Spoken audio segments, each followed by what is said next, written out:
వారం జూలై నెల 15వ తారీఖు. అమ్మా ఈరోజు ఎంత రోజు? 2025వ సంవత్సరం ఎన్నో రోజులో ఉన్నారు? 167వ రోజు. గట్టిగా చప్పట్ల తట్టి దేవుని మాట్లాడుతున్నా.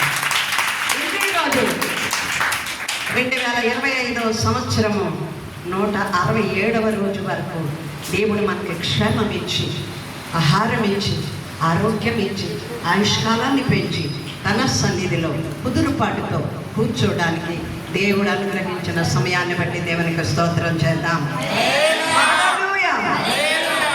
ఈ దినము ఒక ప్రత్యేకమైన దినము, మన అందరికీ తెలుసు. పితృదినోత్సవం అని చెప్పి, అనగా ఫాదర్స్ డే. అన్నీ చాలా డేలు ఉన్నాయి. మనకంటూ ఒక డే వస్తుంది. ఆ డే ఎలా ఉంటుందో మనకు తెలియదు. అది ఇక్కడ భద్రంగా ఉండండి. అది గాడ్స్ డే. ఏ డే అండి? దేవుని దినము. దేవుని దినము బహు ఉగ్రతతో రాబోతుంది.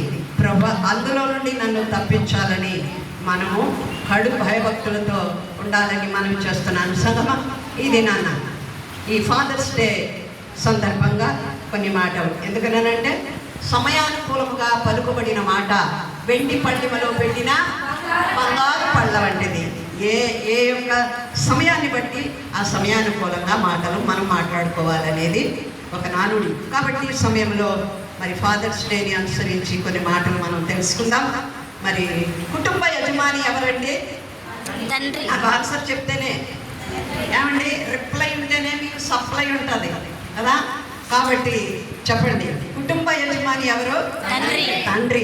Head of the family father అండి. అర్థమవుతుందా? కుటుంబానికి నాయకుడు ఆయనే, నడిపించేవాడు. కాబట్టి ఒక్కో భాషలో ఒక్కొక్క విధంగా పిలుస్తూ ఉంటారు కదా. ఇంగ్లీష్లో ఫాదర్ అని అంటారు, హిందీలో బాబా అంటారు, కొంతమంది తమిళ్లో, మలయాళంలో, కన్నడంలో అప్పా అని అంటారు. అలాగే ఇంకా తెలుగులో మనం చక్కగా నాన్న అని పిలుచుకుంటాం.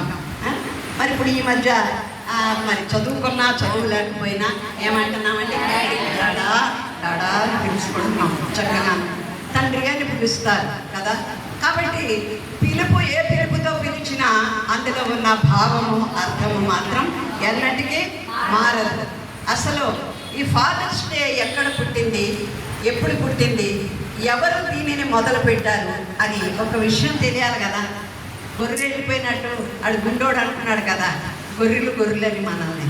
ఎందుకంటే సాత్వికం కలిగిన వాళ్ళం కదా, మనము శాంతమూర్తులు కదా. అయితే ఆ గొర్రె ఏంటంటే అమాయకత్వంతో చక్కగా ఒక గొర్రె నడుస్తూ ఉంటే అది దాన్ని అనుసరించి వెళ్తారు.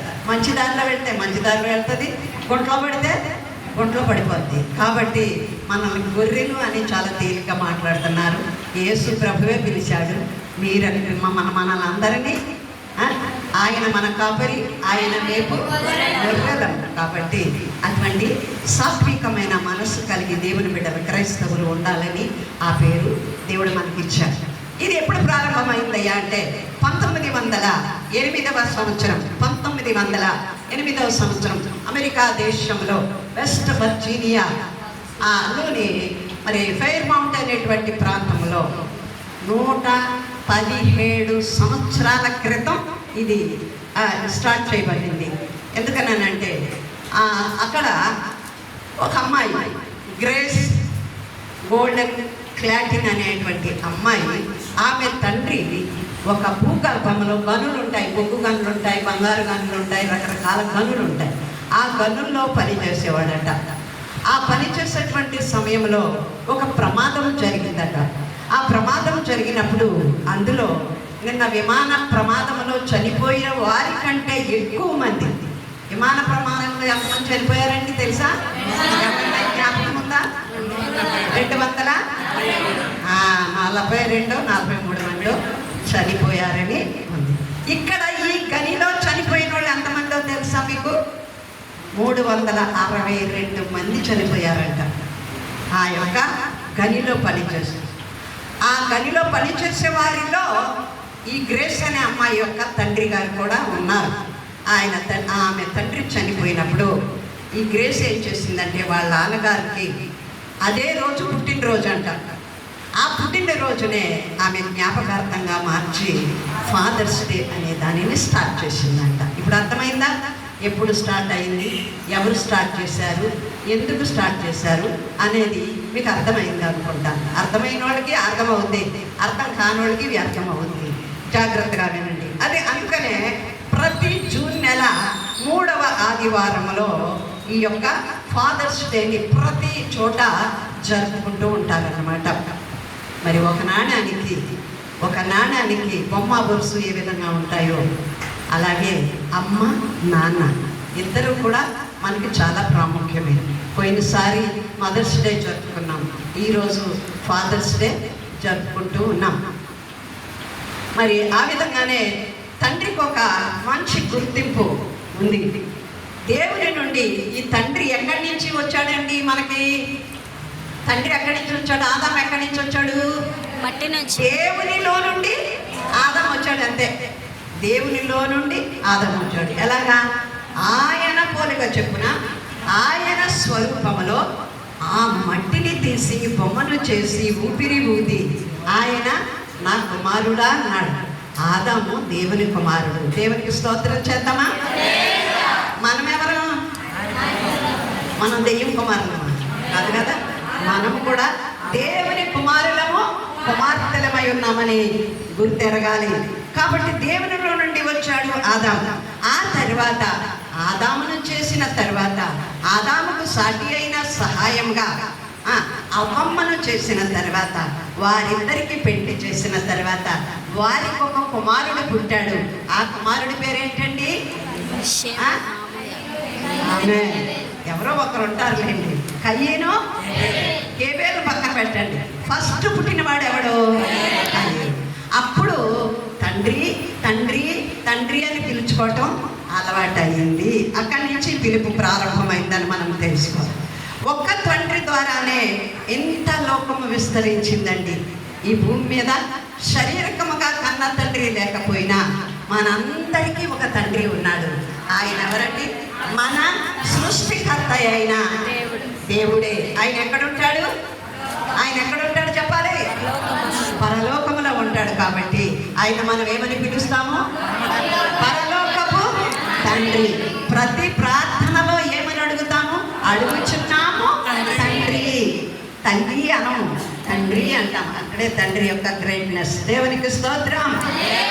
ప్రతి దినము ఆయన అడుగుతున్నాం కదా మనము. మరి నాకైతే ఒక తలపు పుట్టింది. మరి ఎవరికన్నా ఆ తలపు పుట్టిందో లేదో. మన తల్లి తండ్రి ఎవరంటే బైబిల్ గ్రంథం. ఏమండి? అదేంటండి బైబిల్ గ్రంథం తల్లి తండ్రి ఎలాగని అంటున్నారంటే నా ఊహలో నేను అలా రాసుకున్నాను. పాత నిబంధన తండ్రి అయితే క్రొత్త నిబంధన తల్లి. పాత నిబంధన తండ్రి అయితే క్రొత్త నిబంధన తల్లి. ఎందుకనంటే పాత నిబంధనలో ధర్మం ఉంటుంది. అంటే ధర్మశాస్త్రాన్ని అనుసరించమని కొన్ని రూల్స్, రెగ్యులేషన్స్, ఒక డిసిప్లైను, ఒక క్రమశిక్షణ పాత నిబంధన నిండా ఉంది. అదే క్రొత్త నిబంధనలోకి వెళ్తే క్రొత్త నిబంధనలో ఏంటంటే ప్రేమ, క్షమాపణ. తల్లి ఎప్పుడు కూడా ఏమంటుందండి? ప్రేమిస్తుంది, క్షమిస్తుంది. తప్పు చేస్తే పైకి అంటారు, ఏమంటారు? ఉండు నాన్న రాని చెప్తాను అంటారు, కానీ చెప్పదు, పైకిస్తుంది అన్నమాట. అంటే ఎందుకని తండ్రికి చెప్తానంటది? తండ్రి క్రమశిక్షణలో పెడతాడు, శిక్షిస్తాడు. బిడ్డల యొక్క తప్పులు ఆయన కనబడతాయంట, ఒప్పులు తల్లికి కనబడతాయంట. అందుకనే తండ్రి, పాత నిబంధన తండ్రి అన్నాను, క్రొత్త నిబంధన తల్లి అని అన్నాను. ఎందుకనంటే ఒక మాట, చక్కని మాట ఉంది. కీర్తనల గ్రంథం 85వ కీర్తన 10వ వాక్యంలో కృపా సత్యములు కలుసుకున్నవి, నీతి సమాధానము ఒకదానినొకటి ముద్దు పెట్టుకున్నవి అని వ్రాయబడి ఉంది. ఇప్పుడు అమ్మ కృప, తల్లి ఎవరండి? కృప. సత్యం ఎవరు? తండ్రి. ఎందుకనంటే కృప ఏం చేస్తుంది? ప్రేమిస్తుంది, క్షమిస్తుంది. కృప ఎప్పుడు కూడా ప్రేమిస్తుంది, క్షమిస్తుంది. సత్యము, నిజము నిగ్గు తేలాలి, అది క్రమశిక్షణలో పెడుతుంది. కాబట్టి మరి సత్యము అనేది తండ్రి అయి ఉంటుంది. నీతి తల్లి అయితే సమాధానము తండ్రి అయి ఉన్నారు. వారి ద్వారా కృపా సత్యము ద్వారా మనం ఈ లోకంలోనికి వచ్చాము అనే సత్యాన్ని మనం తెలుసుకోవాలి. ఇప్పుడు అనాలి, మా అమ్మ పేరు కృప, మా నాన్న పేరు సత్యం. కృపా సత్యములు కలుసుకోబట్టి నేను కుమారుడుగా కుమార్తెగా ఇక్కడ పుట్టాను. ఒకసారి దేవునికి స్తోత్రం చేద్దామా? హల్లెలూయా. కాబట్టి ఈ విధంగా మరి ప్రేమిస్తుంది, క్షమిస్తుంది కృప. సత్యము నిలదీసి మరి శిక్షిస్తుంది. మరి తల్లి ఎక్కువగా కూడా పిల్లలు ఎవరికి అంటుకొని ఉంటారండి? తల్లికే. కాబట్టి తల్లి పిల్లలు ఒకటైపోతారు. రేపొద్దున సునీలు పక్కన ఉంటాడు, వాళ్ళ అమ్మ కొడుకులు ఇద్దరు ఏమైపోతారు. అంతే కదా, ఏ పిల్లలైనా అంతే. కాబట్టి అందుకని ఎక్కువగా తల్లితో అటాచ్మెంట్ ఉంటుంది. మా నాన్నతో అంత పని లేదులే అన్నట్టు ఉంటారు. ఏమండి, నాన్నలో నుంచి అమ్మ కడుపులో నుంచి భూమి మీదకి వచ్చాం. అమ్మ 9 నెలలు కడుపులో పెట్టి మోస్తుందంట. ఆ తర్వాత బయటకు వచ్చిన తర్వాత 9 సంవత్సరాలు ఈ పొట్ట మీద వేసుకొని జోగొట్టి ఎత్తుకుని ముందాడి లాలించి 9 సంవత్సరాలు ఈ పొట్ట మీద మోస్తుంది. ఆమెకు 90 ఏళ్ళు వచ్చేదాకా ఈ మైండ్లో మనసులో పెట్టుకుని ఆ కొడుకు ఏమీ చేయలేకపోయినా కూడా ఏం చేస్తుందండి? కొడుకుని గురించే 24 అవర్స్ ఏం చేస్తుంది? ఆలోచిస్తూ ఉంటుంది. అన్నం పెట్టకపోయినా మీరు బాగుంటే చాలేరా, మీరు క్షేమంగా ఉంటే చాలేరా అంటది తల్లి. చూసారా, అది తల్లి మనస్సు అన్నమాట. కాబట్టి ఇక్కడ మనం చూస్తున్నట్టు తండ్రి ఏం చేస్తాడా అంటే, తండ్రి తను బ్రతుకున్నంత కాలము కూడా తల్లి బిడ్డను ఎక్కడ ఎత్తుకుంటుందండి? తల్లి బిడ్డను ఎక్కడ ఎత్తుకుంటుంది? తండ్రి ఎక్కడ ఎత్తుకుంటాడో తెలుసా? భుజాల మీద ఎత్తుకుంటాడు. దాని అర్థం ఏంటో మీకు తెలుసా? ఒరే, నాతో సమానంగా కాదురా నువ్వు ఉండాల్సింది, నాకంటే ఉన్నతమైన స్థితిలో ఈ లోకాన్ని నువ్వు చూడాలని భుజాల మీద ఎక్కించి లోకాన్ని చూపిస్తాడంట. హల్లెలూయా. చూసారా, అందుకని తండ్రి ప్రేమించట్లేదో బాధ్యత తీసుకోవట్లేదు అనుకోకండి. తండ్రి మనస్సులో ఆలోచనలో తన పిల్లల గురించి తపన పడతాడు. రాత్రి పగలు ఆ బిడ్డల కొరకై కష్టపడతాడు తండ్రి. కాబట్టి ఆయన జ్ఞాపకాలలో మోస్తూ ఉంటాడు. తల్లి ఎక్కడ మోస్తుంది? 9 నెలల కడుపులో మోస్తుంది. 9 సంవత్సరాలు గుండె మీద మోస్తుంది. 90వ సంవత్సరంలో ఆలోచనల్లో బిడ్డల్ని మోస్తూనే ఉంటుంది. కానీ తండ్రి అయితే ప్రతి దినము ప్రతి క్షణం కూడా తన బిడ్డల గురించి ఆలోచిస్తూనే ఉన్నాడు. ప్రేమించటం అమ్మ వంతు. ఏమండి, భయపెట్టడం నాన్న వంతు, దీవించటం నాన్న వంతు. అదండి, ప్రేమించటం అమ్మ వంతు, దీవించటం నాన్న వంతు. ఆకలి తీర్చటం అమ్మ వంతు. అంతే కదా, ఆకలి తీర్చటం అమ్మ వంతు, ఆశలు తీర్చటం నాన్న వంతు. మనకున్న కోరికలు ఆశలు తీర్చాలంటే నాన్నే తీర్చాలి. కాబట్టి అమ్మ బిడ్డల యొక్క సుఖాన్ని ఆలోచిస్తుందట, నాన్న బిడ్డల యొక్క క్షేమాన్ని ఆలోచిస్తాడంట. కాబట్టి నాన్న is great, father always great. ఆయన మరి కుటుంబానికి శిరస్సై ఉన్నాడు. బిడ్డలు అనుసరిస్తారు మనల్ని కదా. నాన్న సైకిల్ తొక్కితే వాడు సైకిల్ తొక్కుతాడు. నాన్న బూట్లు వేసుకుంటే కుడికాలు ఎడంకాలు కుడికాలు వేసుకుని ఏడాదిలోనే వాళ్ళు నడిచి మనకు చూపిస్తారు. నాన్న కుడి చేత్తో పని చేస్తే వాడు కుడి చేత్తో పని చేస్తారు. నాన్న ఎడం చేయవటం అయితే ఎడం చేత్తో పని చేస్తారు. చూసారా, కుమారులు మరి కనిపించే ప్రతి ఆరాటము అమ్మదైతే కనబడని పోరాటం నాన్నది. ఇందాక బిడ్డ కన్నీళ్లు పెట్టుకుంది. ఒకప్పుడు మా నాన్న ఉన్న స్థితి, ఈరోజు మా నాన్న ఉన్న స్థితి. ఆడపిల్ల చూసారా, అందరి హృదయాలు కదిలించింది. ఎందుకంటే తండ్రి క్షేమము, తండ్రి కష్టపడేవాడు, తండ్రి జీవితంలో పోరాడుతూనే ఉంటాడు. ఆఖరి వరకు కూడా పోరాడి మమ్మల్ని ఒక స్థితికి తేవాలి. ఏమండి, ఏ తండ్రి అయినా ఆటో డ్రైవర్ అయితే నా కొడుకు కారు డ్రైవర్ అయితే సరిపోద్ది అనుకుంటారా? అనుకోరు. ఏమండి, కండక్టరు కొడుకునేమనుకోవాలంట? కలెక్టర్ అవ్వాలని కోరుకుంటారంట. మరి ఉన్నతమైన స్థితిలో తన కొడుకు ఉండాలని ప్రతి తండ్రి కోరుకుంటాడు. మరి ఇంగ్లీష్లో ఫాదర్ అనే మాటలో 6 అక్షరాలు ఉంటాయండి. చదువుకున్న వారందరూ అవసరమైతే రాసుకోండి. మళ్ళీ మీకు మళ్ళీ ఎవరు చెప్పేవాళ్ళు ఉండకపోవచ్చు. 6 అక్షరాలు ఉంటాయి. ఉంటాయి. అంటే ఫాదర్ అంటే FATHER, ఫాదర్ అని 6 అక్షరాలు ఉంటాయి. ఇందులో F అనగా ఫాదర్లో మొదటి అక్షరం F అనగా ఫాదర్కి ఉండాల్సినటువంటి గుణలక్షణాలలో తండ్రి ఎప్పుడు కూడా మొదట క్షమించే గుణము కలవాడని అర్థం వస్తుందట. తండ్రి క్షమించే గుణము కలవాడు. మనందరికీ తెలిసినటువంటి ఒక స్టోరీ ఉంటుంది లోకసువార్త 15వ అధ్యాయంలో. ఇద్దరు కొడుకులు ఉంటారు ఒక తండ్రికి. పెద్ద కొడుకు చాలా మంచివాడు, తండ్రి చెప్పినట్లుని తండ్రి చెప్పిన ప్రతి పని చేస్తాడు.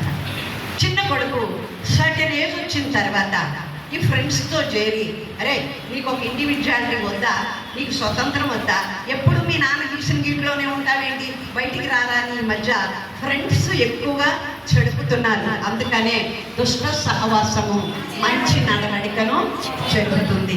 అందుకే కీర్తనల గ్రంథం 1వ అధ్యాయంలో దుష్టుల ఆలోచన చెప్తున్నాడు. కాబట్టి ప్రియులారా, ఎప్పుడు కూడా యవనస్తులైన బిడ్డలను జాగ్రత్తగా కనిపెట్టుకొని ఉండాలా, తల్లైనా తండ్రి అయినా. కాబట్టి ఆ తండ్రి ఏం చేశాడు, వీడు పెద్దవాడు అయిన తర్వాత నాన్న నాకు స్వతంత్రం కావాలి, నాకు ఫ్రీడమ్ కావాలి, ఎప్పుడు నువ్వు చెప్పిన మాట విని నీ వెనకాల ఉండటం కుదరదు, నా ఆస్తి నాకు పనిచేయి, నేను వెళ్ళిపోతాను అన్నాడు. ఆ స్టోరీ అందరికీ తెలిసిందే. ఆ ఆస్తి పట్టుకు వెళ్ళాడు, దూరదేశం వెళ్ళాడు. మంచి దూరపు ఆలోచన లేకుండా అంతా దుర్వ్యాపారం చేశాడు, తనమంతా పాడు చేశాడు. అందరూ తినేశారు, వదిలేశారు, వెళ్ళిపోయారు. ఆఖరి తినడానికి కూడా తిండి లేనప్పుడు వాడికి ఏమొచ్చిందమ్మా, ఏమొచ్చింది? ఆడికి బుద్ధి వచ్చినప్పుడు ఒక దగ్గర కూర్చొని ఆలోచించుకుని, మా ఇంట్లో 3 మంది పనోళ్ళు ఉన్నారు, వాళ్ళు కూడా సత్య బుద్ధి తినకుండా వాళ్ళు బయట పారేస్తూ ఉంటారు. చాలామంది పనివాళ్ళు తింటారని అనుకోవద్దు, వాళ్ళకి కావాల్సినంత తింటారు. ఈ రోజుల్లో పని వాళ్ళు అడుగుతున్నారండి, ఏమండి మీ ఇంట్లో కలర్ టీవీ ఉందా, మీ ఇంట్లో అది ఉందా, అన్ని వసతులు ఉన్నాయా, మార్నింగ్ కాఫీ ఇవ్వాలి, బ్రేక్ఫాస్ట్ ఇవ్వాలి, అవసరమైతే లంచ్ పెట్టాలి, ఇదిగో ఇంత జీతం ఇవ్వాలి అనేది డిమాండ్స్ వచ్చేసినాయి. అలాగా పనివారంతమంది మా ఇంటిలో ఉన్నారే, వాళ్ళు అన్నము వాళ్ళ మోకాళ్ళు అన్నం ఉంది, అయ్యో నేనైతే ఆకలితో చచ్చిపోతున్నాను అని గుర్తొచ్చినప్పుడు నా తండ్రి ఇంటికి వెళ్ళిపోదామని వాడు ఎక్కడ గుర్తొచ్చింది, పందులు మేపినప్పుడు రాదా, ఆ యజమానుడి దగ్గరికి వచ్చి ఆకలైపోతుందండి కొంచెం అన్నం పెట్టండి అంటే అన్నం తిన్నాం సన్నం ఏమీ లేదు, ఇక్కడ ఏముంది, ఆ పందులు తినే పొట్టు కావాలంటే తినం అన్నాడు. అప్పుడు వచ్చింది బుద్ధి, వచ్చి అయ్యో నా తండ్రి ఇంటికి వెళ్ళిపోదామని మరి బయలుదేరాడు. అప్పటికే తండ్రి కన్నా పేగు కదండి, పేగు బంధం చాలా గొప్పది. భార్యాభర్తల బంధం ఏంటి, తాడు బంధం. అన్న తల్లిదండ్రుల బంధం ఏంటి, పేరు బంధం. కాబట్టి ఈ బంధము చాలా స్ట్రాంగ్ అయింది. కాబట్టి వాడు ఎప్పుడైతే పందుల పొట్టు తినలేక ఆకలితో అలమటిస్తూ మా ఇంటికి వెళ్ళిపోదామని మా తండ్రి దగ్గర ఇలా అడుగుదాము అయితే అయింది అని చెప్పేసి చాలా బయలుదేరి వస్తూ ఉన్నాడు. కానీ తండ్రి మనసు ఎలాంటిదంటే, నా బిడ్డ వెళ్ళిపోయాడు, ఎలాగ నా చెప్పాను కదా 90 ఏళ్ళ వరకు కూడా ఆలోచనల్లో ఆలోచిస్తూనే ఉంటారు బిడ్డల కొరకు. ప్రతిరోజు మేడ మీదకి వెళ్ళి నా కొడుకు వస్తాడేమో అని ఎదురు చూస్తూ ఉండేవాడంట. ఒక దినాన్న కొడుకు రాని వస్తున్నాడు, కానీ ఆడి చెయ్యి మింపేది, నడిచేది, ఆ టీవు ఎలాగున్నా ఎంత బిచ్చగాళ్ళగా ఉన్నా ఆ టీవు మాత్రం పోదు కదా, ధనవంతుడు బిడ్డ కదా, వస్తూ ఉన్నాడు. అల్లంతా దూరాన్ని చూసి వాడు నా కొడుకే అయి ఉంటాడని దగ్గరికి వచ్చే కొద్దీ వాడు గెడ్డం పెట్టుకొని మరి అసహ్యంగా మాసిపోయిన బట్టలతో చింపిరు జుట్టుతో ఎలా పడితే అసలు దగ్గరికి కూడా వెళ్తే స్మెల్ కొడుతూ ఉన్నాడు. అలాంటప్పటికీ కూడా తండ్రి చూస్తున్నప్పుడు కుమారుని యొక్క నడక గుర్తుపట్టి తండ్రి పరిగెత్తుకొని వచ్చి ఆ కుమారుని మీద పడి ముద్దు పెట్టుకున్నాడని వాక్యం ఉంది. మనకు తెలిసిందే, కావాలంటే ఇంటికి మరొకసారి చదవండి తండ్రి ప్రేమ. మొదటిది ఇంకా ఒప్పుకోలేదా, నాన్న నీకు పరలోకంలో ఉన్న తండ్రికి నేను వ్యతిరేకంగా పాపం చేశానని ఒప్పుకుందామని అనుకున్నాడే, కానీ ఆ నోట్లోంచి మాటలు రాకముందే తండ్రి ఏం చేశాడండి, గట్టిగా పట్టుకొని అతని మీద ముద్దుల వర్షం కురిపించాడు. దేవునికి స్తోత్రం. వెంటనే అతనికి ఆ బట్టలు తీసివేసి రాజవస్త్రాలు వేసి సింహాసనం కూర్చుండబెట్టి ఉంగరము పెట్టి చక్కని చెప్పులు వేసి రాజుగారి లాగా మొదటి మహిమను కుమారుడికి ఇచ్చారు. ఇక్కడ ఎఫ్ అనగా ఫాదర్, ఫర్గివ్నెస్ అంటే క్షమాపణ. తండ్రిలో ప్రతి తండ్రిలో కూడా క్షమాపణ హృదయం ఉండాలి. రెండవదిగా ప్రేమించే తండ్రిగా ఉండాలి. ఏ అనగా అఫెక్షనేటివ్, ప్రేమించే తండ్రిగా ఉండాలి. తన పిల్లల కొరకు ప్రాణము పెట్టేటువంటి తండ్రులు ఎంతమంది. నా కొడుకులు కాదండి నన్ను శిక్షించండి అనే తండ్రులు ఎంతోమంది ఉన్నారు. అందుకే ఇందాక మనం చదువుకున్నాం 103వ దావీదు కీర్తన 10వ వాక్యంలో ఏం చదివామండి? తండ్రి జాలిపడినట్లు, తండ్రి జాలిపడినట్టు, తండ్రి జాలిపడతాడన్నమాట. ప్రేమించే తండ్రి అన్నమాట. కాబట్టి అఫెక్షన్ అనగా ఆ తండ్రిలో ప్రేమించే గుణం ఉండాలి. 1 క్షమించే గుణం ఉండాలి. 2 ప్రేమించే గుణం ఉండాలి. 3 బోధించే గుణం. అనగా టీచర్, టీచ్ చేస్తాడు, బోధిస్తాడు. బోధ చేయకపోతే బోధ బాధగానే ఉంటుంది. నాయన ఇలా నడుచుకోవాలని నడుచుకో అంటాడు. చూడండి సొలొమోను అంటున్నాడు 1వ అధ్యాయం సామెతలు 1వ అధ్యాయం 8వ వాక్యంలో, నా కుమారుడా నా ఉపదేశమును ఉపదేశిస్తాడు, బోధిస్తాడు. కాబట్టి ఆ బోధను విని ఆ ప్రకారంగా నడుచుకుంటే వాళ్ళ యొక్క జీవితాలు ధన్యమవుతాయి. అనగా టీచింగ్ అనగా బోధ, బోధించేటువంటి తండ్రిగా ఉండాలి. నువ్వు కొడుకు చేత బోధించుకోనపడేటువంటి తండ్రులు ఉన్నారు ఈ రోజుల్లో. ఏంటి నాన్న నువ్వు అలా చేస్తున్నావు, ఇలా చెయ్యని కొడుకులే తండ్రికి బుద్ధి చెప్పే రోజులు వచ్చేసాయి. కానీ తండ్రి కుమారుడికి బోధించేలాగా ఉండాలంట. 4వది హెల్ప్ఫుల్ అనగా సహాయం చేసేటువంటి తండ్రిగా ఉండాలంట. సామెతల గ్రంథం 22వ అధ్యాయం 6వ వాక్యము నోట్ చేసుకోండి. అదేవిధంగా యెహోషువ గ్రంథం 24:15లో యెహోషువ అంటాడు, నేనును నా ఇంటి వారును భక్తిలో వైరాగ్యములో సహాయం చేసేటువంటి తండ్రిగా ఉండాలి. హెల్ప్ఫుల్గా ఉండాలి. ఫాదర్ యొక్క లక్షణాలు. అలాగే అనగా ఎమినెంట్ ప్రేయర్ అని అంటే ప్రార్థించే తండ్రికి ఇది చాలా చాలా చాలా ముఖ్యం. పురుషులారా, పిల్లలున్న తండ్రులారా, మెయిన్ ఏంటంటే మీరు ఏ పనైనా చేయండి, మీరు గొప్ప జీతం తీసుకోండి లేదా 10,000 తీసుకోండి, అది ముఖ్యం కాదు. కానీ ప్రతి తండ్రి కూడా బిడ్డల కొరకు ప్రార్థించే తండ్రిగా ఉండాలి. ప్రార్థించే తండ్రి ఎవరో తెలుసా అండి? యోబు గారు. అవునా? ఉదయమునే లేచి తన పిల్లలు దేవునికి వ్యతిరేకంగా పాపం చేస్తారో లేకపోతే మాటలు మాట్లాడతారో దేవుని ఉగ్రతకు పాలవుతారేమోనని ఏం చేశాడండి యోబు గారు? యోబు ఏం చేశాడండి? 1వ అధ్యాయం 5వ వాక్యంలో దహన బలులు అర్పించేవాడంట. అరుణోదయమనే లేచి యోబు తన పిల్లలకు, యోబు బిడ్డల కొరకు ప్రార్థన చేయవలసిన పని లేదు. కారణం ఏమనగా గొప్ప ఆస్తిపరుడు. వాళ్ళకి పంచిపెట్టేస్తే సరిపోద్ది. వాళ్ళు ఎలా పోతే నాకెందుకు, వాళ్ళ ఫ్యామిలీస్, వాళ్ళ కుటుంబాలు ఈ డబ్బులు ఎట్టుకెళ్ళి లేకపోతే ఆస్తి పట్టుకెళ్ళి వాళ్ళు బతికిపోతారులే, నాకెందుకు, సంపాదించాలి, వాళ్ళు కావలసినంత సరిపెట్టుకోవాలా. యోబు ఏం చేశాడండి? యోబు తన పిల్లల కొరకాయ అరుణోదయమునే లేచి వారి కొరకాయ తన బిడ్డల కొరకాయ దహన బలులు అర్పించిన చరిత్ర అక్కడ మనం చూస్తాం. అలాంటి యోబు లాంటి తండ్రిగా నువ్వు ఉండాలని నీకు మనవి చేస్తూ ఉన్నాను. ప్రార్థించే తండ్రిగా నువ్వు ఉండాలి.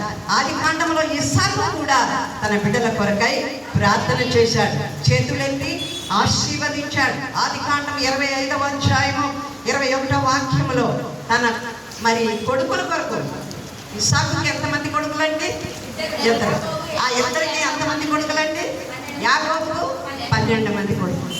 కొడుకులను మనవలను అందరినీ కూడా ఈ ఇస్సాకు ఏం చేశాడండి? ఆశీర్వదించాడు. చేతులెత్తి ప్రార్థించి ఆశీర్వదించాడు. కాబట్టి ఇక్కడ ఉన్నటువంటి తండ్రులు మీ పిల్లల కొరకై మీరేం చేయాలి? ప్రార్థన చేయాలి. మీ ప్రార్థన చాలా ముఖ్యం. ఇంటి యజమానుడు ఎలా ఉంటాడో అలాగే బిడ్డలు కూడా ఉంటారు. ఎందుకంటే బిడ్డలు మనల్ని అనుసరిస్తారు. నాన్న ఎలా మాట్లాడుతున్నాడు, నాన్న ఎలా నడుస్తున్నాడు, నాన్న ఏమి. అందుకనే పిల్లలు ఉన్నప్పుడు పిల్లల ముందు జగడాలు ఆడుకోవటం, పిల్లల ముందు ఇంకొకటి కార్యాలు చేయడానికి ఎవరు కూడా సాహసించొద్దని మనం చేస్తా ఉన్నా. అలాగే 6వది రెస్పాన్సిబుల్ అనగా ఈ 2 కూడా చాలా ముఖ్యమండి. 1 ప్రార్థించే తండ్రి, ప్రార్థించేది. 2వది బాధ్యత కలిగిన తండ్రిగా ఉండాలి. ప్రార్థించాలి, బాధ్యతలను నెరవేర్చాలి. బాధ్యత భారం బిడ్డల పట్ల కలిగి ఉండాలి. ఎందుకనంటే ఈ రెస్పాన్సిబిలిటీలో 3 రకాలు ఉన్నాయి. ఒకటి ఏంటంటే కన్సర్నింగ్, అంటే చాలా బాధ్యత కలిగినటువంటి తండ్రులుగా ఉండాలి. మరి ఆ విధంగానే కేరింగ్ ఫాదర్ అంటే వాళ్ళ గురించి పట్టించుకోవాలి, వాళ్ళ అవసరాలు మెరగాలి, వాళ్ళకు కావలసినవన్నీ సమకూర్చగలిగిన బాధ్యత కలిగిన తండ్రిగా ఉండాలని మనం చేస్తున్నాం. ఒకటి కేరింగ్ ఫాదర్, రెండవది కన్సర్నింగ్ ఫాదర్, మూడవది కంపాషనేట్ ఫాదర్ అని అంటే జాలి గల తండ్రి. ఇందాక మనము చదువుకున్నాం యెషయా గ్రంథం 49:15లో కన్సర్న్ ఒక బాధ్యత. చాలా మంది తండ్రులు ఏం చేస్తారంటే పట్టించుకోరు, ఇంట్లో ఇళ్ళని పిల్లల్ని పట్టించుకోకుండా ఆ సంపాదించిన దాంట్లో ఏదో 100-50 ఇంట్లో ఇచ్చేసి మిగతా అన్నీ వాళ్ళు తీసుకొని పోయి వాళ్ళు చక్కగా తాగటం, ఎంజాయ్ చేయటం, ఇలాంటి బాధ్యత లేని తల్లిదండ్రుల వల్ల తండ్రుల వల్ల కుటుంబాలు సర్వనాశనం అయిపోతున్నాయి ఈ రోజులో. కానీ దేవుని బిడ్డలైన ఇక్కడ కూర్చున్న మీరందరూ కూడా బాధ్యత గల తండ్రులుగా ఉండాలి, ప్రార్థించే తండ్రులుగా ఉండాలి, ప్రేమించే తండ్రులుగా ఉండాలి, క్షమించే తండ్రులుగా ఉండాలి, పిల్లలకు మీరు ఉపదేశం చేసేటువంటి తండ్రులుగా ఉండాలని మిమ్మల్ని హెచ్చరిస్తూ ఉన్నాను. ప్రతి తండ్రి కూడా ఇప్పుడు చెప్పబడిన ఈ గుణలక్షణాలన్నీ కలిగి ఉంటే, ఎన్ని గుణాలు చెప్పాను? 7 గుణాలు చెప్పాను కదా, 7 గుణాలు చెప్పాను. ఒకటి క్షమించాలి, రెండవది ప్రేమించాలి, మూడవది బోధించాలి, నాలుగవది సహాయం చేయాలి, ఐదవది ప్రార్థన చేయాలి, ఆరవది బాధ్యత కలిగి భారం కలిగి ఉండాలి. అలాగా ఉన్న తండ్రి అక్కడ ముగించుకున్నాం ఈ మాట చెప్పుకొని. 17 సామెతల గ్రంథం 17:6, సామెతల గ్రంథం 17వ అధ్యాయం 6వ వాక్యం. అప్పుడు ఆ తండ్రి ఈ గుణలక్షణాలు 6-7 గుణలక్షణాలు కలిగిన ఈ తండ్రి, చదవండి ఆ మాట.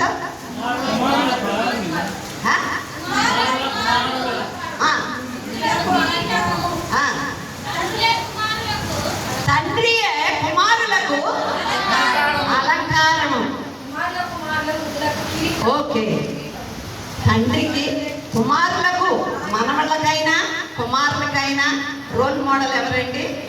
కుమారు. చాలా మంది మా తాతగారు ఇలా చేసేవారు, మా తాతగారు అలాగ ఉండేవారు, మా తాతగారికి జాబ్ చేసేవారు, ఆ జాబ్ చేసేవారని తాతగారిని అక్కడి నుంచి తీసుకొస్తారు. మా నాన్నగారు ఎంత మా తాతగారికి విధేయుడై ఉండేవాడు, మా తాతగారు చెప్పిన మాట మా నాన్నగారు తీసేయలేదు. అలా ఉండబట్టే ఈ రోజు మేము ఇలా ఉన్న ఎన్నో సాక్ష్యాలు మనం వింటూ ఉంటాం. అంటే దీని అర్థం ఏంటంటే ఈ 7 లక్షణాలు కలిగిన తండ్రి ఎవరైతే ఉంటారో వారు వారి పిల్లలకు రోల్ మోడల్ అన్నమాట. అంటే కిరీటము లేక వారికి ఏంటండి? పిల్లలకు. కాబట్టి గమనించండి తండ్రులైన వారు, మీకు అందరికీ మరొకసారి వందనాలు చెప్తూ ఈ చిన్న వాక్యము మరి మీ మనసులో పెట్టుకోండి. తండ్రులైన వారు మీ బిడ్డల్ని మరి తల్లి భయపెడతా ఉంటుంది, నాన్న రాని నీ పని చెప్తానంటుంది. అందుకని నానంటే రాక్షసుడిలాగా లేకపోతే ఏదో కోపిస్టులాగా బిడ్డలు ఫీల్ అయ్యేలాగా మీరు ఉండకూడదు. నాన్న ఒక ఫ్రెండ్ లాగా ఉండాలి, నాన్న ఒక స్నేహితులలాగా ఉండాలి, అమ్మకి చెప్పని కూడా నాన్నకి చెప్పుకోగలగాలి. అటువంటి ఒక విశాల హృదయం కలిగి, నాన్న లేనోళ్ళు లేరు అనుకోండి, ఉన్నవాళ్ళు అదృష్టవంతులు. మరి డాక్టర్ సుమంత్ గారు ఏంటో నవ్వుకుంటున్నాడు, మా నాన్నని అనుసరించి నడాలంట నవ్వుతున్నాడు. కాబట్టి నాన్న ఇక మీదట నాన్న వల్లే నువ్వు నడుచుకోవాలి నాన్న. ఒకప్పుడు నాన్న కాదు, ఇప్పుడు మారిపోయాడు. కాబట్టి మీరు పెళ్ళి అయినోళ్ళు, పెళ్ళి అవనోళ్ళు ఇలా ఉండాలంట, రేపొద్దున నేను తండ్రి అయితే ఇలా ఉండాలంట అనుకుంటా కూర్చోండి. పెళ్ళయ్యి పిల్లలు కన్నవాళ్ళు ఇదిగో ఈ బాధ్యతలు నేను చేయాలంట. ఇలా ఉంటే నా యొక్క కుమారులకు నేను ఒక మార్గదర్శిగా ఉంటాను అని ఒక ఒప్పందంతో మనం బయటికి వెళ్దాం. అందరి తలను వచ్చి ఒకసారి చిన్న